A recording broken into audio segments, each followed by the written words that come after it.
एक रात्रि वो सोए थे तो उन्हें स्वप्न में परमात्मा का दर्शन हुआ।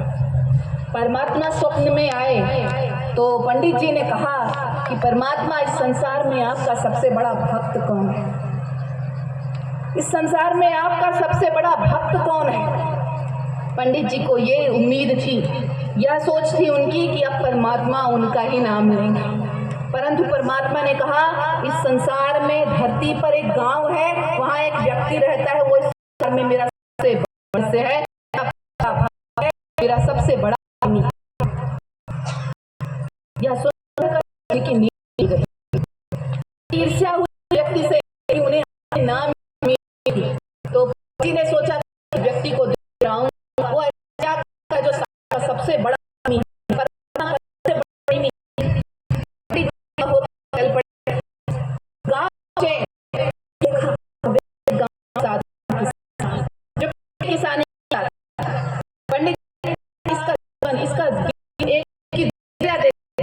इसकी दिनचर्या काम करते दिन में सबसे हुआ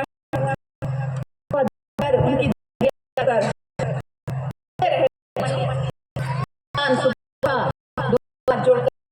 नमन किया, वंदन किया, उठकर सारा दिया, भोजन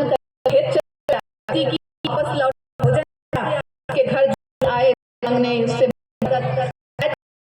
उनसे पूर्वक बात, उनकी शक्ति मदद की, आपकी दया से मेरा बड़ा अच्छा रहे, आप मुझे करते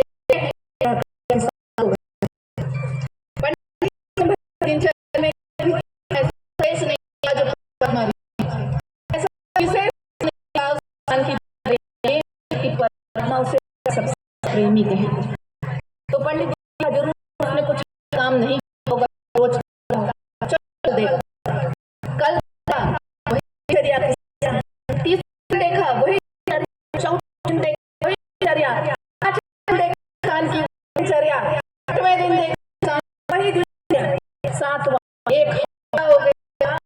दिन में कोई नहीं आया, रोज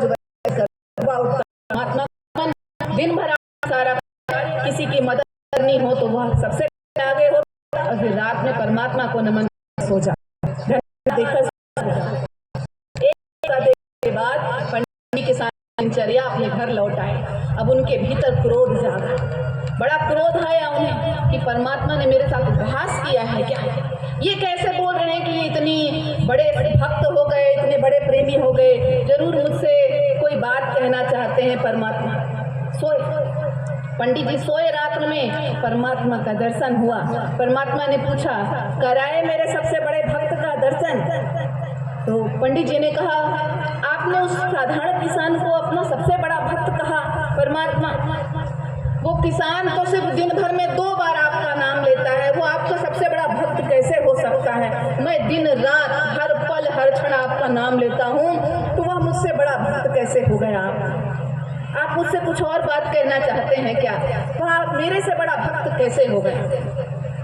परमात्मा ने देखा कि इस पंडित के भीतर अहंकार आ गया है, तो परमात्मा तो अपने शरण में आए जीव के भीतर कोई अवगुण, कोई दोष रहने ही नहीं देते, निकाल ही फेंकते हैं। तो परमात्मा ने कहा, अच्छा ठीक है, मैं तुम्हें इस प्रश्न का उत्तर जरूर दूंगा। तुम एक काम करो, जब तुम सुबह उठोगे तो तुम्हारे घर में एक कटोरा रखा होगा, वो कटोरा तेल से भरा हुआ होगा। तुम्हें एक काम करना है, तुम्हारे गांव में जो सबसे आखिरी छोर पर एक व्यक्ति रहता है, उसके घर तुम्हें इस तेल के कटोरे को छोड़ कर आना है। पर शर्त यह है कि तेल के कटोरे से एक भी बूंद तेल छलकना नहीं चाहिए। अगर एक भी बूंद तेल छलका तो बहुत बुरा हो जाएगा, बिल्कुल सही नहीं होगा। अब पंडित जी डर गए। सुबह हुई, देखा तेल का कटोरा लबालब भरा हुआ है। उठे, धीरे से उस कटोरे को उठाया कि एक बूंद छलक न जाए, और धीरे धीरे धीमी धीमी चाल से उस व्यक्ति के घर पहुंचे जहां तेल के कटोरे को पहुंचाना था। तेल का कटोरा उस व्यक्ति को दिया जिसे परमात्मा ने कहा था, और अपने घर वापस लौट आए, चैन की सांस ली और सो गए। रात्रि को पुनः परमात्मा का दर्शन हुआ। परमात्मा ने कहा कर दिया काम, तेल का कटोरा पहुंचा दिया। पंडित जी ने कहा हाँ बिल्कुल, बिना एक बूंद तेल टपकाए मैंने तेल के कटोरे को जहां आपने कहा था उस व्यक्ति को मैं दे आई। परमात्मा ने कहा अच्छा ठीक है, अच्छी बात है तुमने यह काम कर लिया, पर एक बात बताओ, इस बीच में तुमने मेरा नाम लिया क्या? इस बीच में तुमने मेरा नाम लिया? अब पंडित जी को काटो तो खून नहीं, सब पका गए, सब पका गए। बोले परमात्मा मुझे इतना भय था कि एक बूंद तेल गिर न जाए, तो मेरा सारा ध्यान उस तेल के कटोरे पर लगा था, तो मैं आपका नाम लेना तो भूल ही गया, मैं आपका नाम लेना तो भूल ही गया। परमात्मा ने कहा तुम एक तेल के कटोरे में ही डूब गए, एक कटोरे तेल में ही डूब गए। और उस किसान को देखो, गृहस्थ आदमी है, ना जाने कितने तेल के कटोरे रूप परेशानियां, संकट, समस्याएं उसके सामने रोज आती होंगी। उन सब को झेलते हुए, अपने कर्तव्य का निर्वहन करते हुए वो दिन रात मेरा नाम लेता है, सुबह शाम मेरा नाम लेता है, और प्रत्येक जीव के भीतर मेरा दर्शन करते हुए सबकी सेवा करता है, सहयोग करता है। तो इस संसार में उस किसान से बड़ा मेरा भक्त और कोई नहीं। लोग कहते हैं यह बात, यह समस्या रखते हैं कि गृहस्थी का बोझ उठाते हुए परमात्मा की भक्ति कैसे करें, भजन कैसे करें। शरीर से करेंगे तो कठिन होगा, समस्या आएगी, परेशानी आएगी, पर जब मन से करना सीख जाएंगे, श्वास से करना सीख जाएंगे, हृदय से करना सीख जाएंगे परमात्मा के नाम का सुमिरन, भक्ति, तो बिल्कुल कठिन नहीं होगा। तभी तो बड़े सुंदर शब्दों में कहा गया है कि आगे धंधा पीछे धंधा, सब धंधे में धंधा, और जो इन धंधों में साहेब को न भूले वो साहेब का बंधा।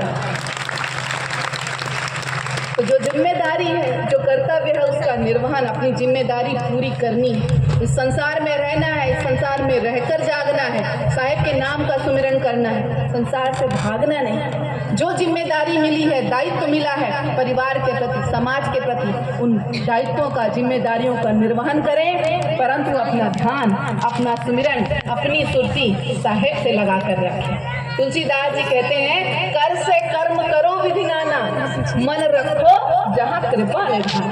अपने मन को साहिब से लगा कर रखो और अपने शरीर को सबकी सेवा में, अपने सांसारिक दायित्वों में, अपने कर्तव्यों के निर्वहन में लगा कर रखो। वही साहिब का सबसे बड़ा प्रेमी है, सबसे बड़ा भक्त है। तो साहिब भाव के भूखे हैं, वो न धन बल से रीझते हैं, न जन बल से रीझते हैं, न सैन्य बल से रीझते हैं, न कर्मकांडों के बल से रीझते हैं, न भौतिक सुख सुविधाओं के बल से रीझते हैं। वे तो अपने भक्त के भक्ति भाव से रीझते हैं, प्रेम भाव से रीझते हैं। तो परमात्मा को पाना है तो अपने साहिब के प्रति प्रेम, भक्ति का भाव बनाकर रखना है। इस भाव सागर से पार जाना है तो अपने साहिब से प्रीति प्रेम बनाना है, भाव भक्ति रखना है, क्योंकि भाव ही है साहिब को प्यारा, भाव ही जगत में सार है, और जो इस भाव में साहिब का भजन कर ले उसका भाव से बेड़ा पार है। तो परमात्मा को प्रेम भाव ही प्यारा है। जो इस प्रेम भाव में साहिब के नाम का सुमिरन करता है, भजन करता है, भक्ति करता है, भाव सागर से वही पार उतर सकता है। जब तक नहीं करोगे भाव और भक्ति तब तक नहीं मिलेगी भाव सागर से मुक्ति। तो भाव सागर से मुक्ति चाहिए तो भाव, प्रेम भाव, भक्ति रखनी है अपने हृदय में, अपने जीवन में, तब यह जीवन सफल होगा, सार्थक होगा, धन्य होगा। तो भक्ति करनी है साहिब, भक्ति करनी है साहिब से, तब यह जीवन सफल होगा। और भक्ति करनी कैसे है, कैसी भक्ति करनी है? हमारे आराध्य, हमारे कबीर पंथ के आदर्श धनी धर्मदास जी साहिब और अमीन माता हमें भक्ति की राह दिखा रहे हैं। उस राह पर चलना है। धर्मन यामी इस संसार में सिर्फ जीवों को भक्ति की, प्रेम की राह दिखाने ही तो आए।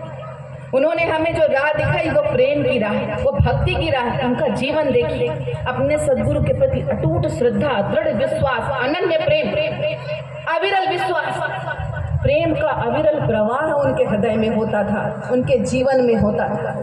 जब एक बार धर्मनी आमीन धनी धर्मदास जी साहिब और आमीन माता ने अपने जीवन में सद्गुरु कबीर साहब को देखा, जाना, पहचाना, तो उनके ही रंग में रंग गए, पीछे मुड़कर नहीं देखा।